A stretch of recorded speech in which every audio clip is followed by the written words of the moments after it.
By the time his plane landed, I was already gone. No message, no fight. Just gone. I didn't want him to see me cry. I wanted him to come home to silence. The same silence he gave me for months. When I found out he'd been cheating, I didn't scream. I didn't beg. I just packed.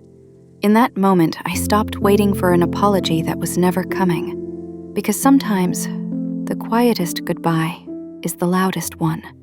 18 hours felt like a lifetime. I logged out of everything. Apple TV, Wi-Fi, the joint accounts.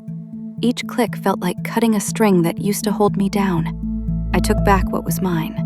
My spices, oils, and favorite sauces. Left only the dried rosemary. He hated that. It felt kind of poetic, leaving behind a ghost he'd never forget. Before I left, I filmed the apartment. Time, date, every room. If he twists the story, the video will speak for me.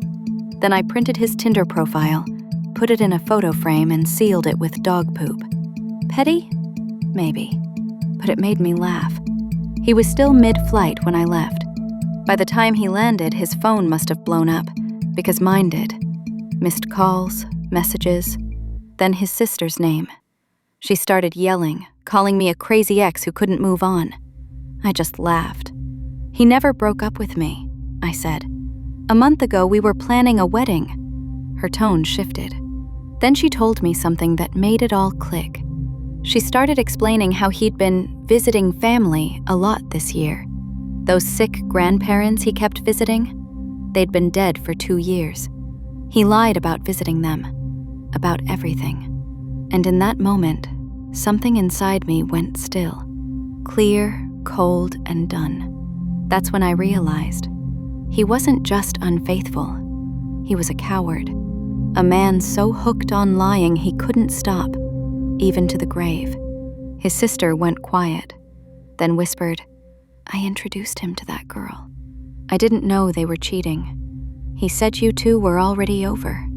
I sent her the screenshots. Tinder, texts, photos. She didn't reply.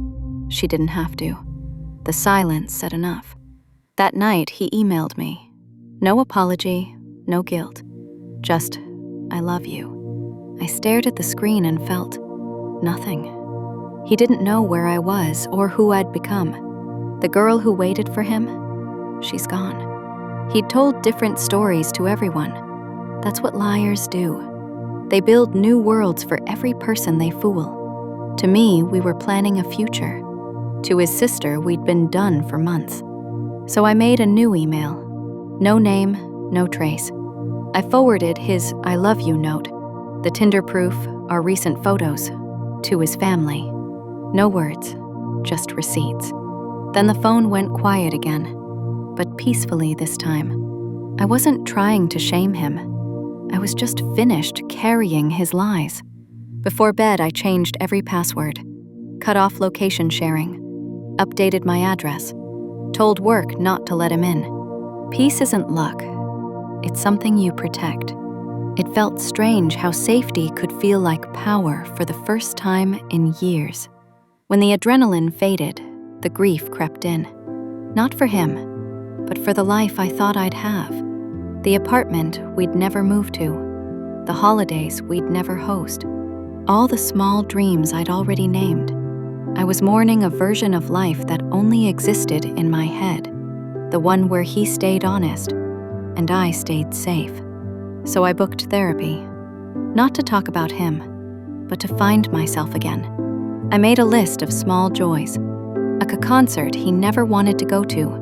A weekend trip with my best friend. Morning walks with my dog under new skies. Now, I sleep beside my dog in a quiet home. The air feels lighter. The silence feels safe.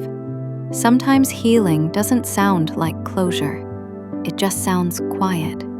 Open is better than almost. And open, that's where my life begins again. Because disappearing was never running away. It was finally coming home, to myself.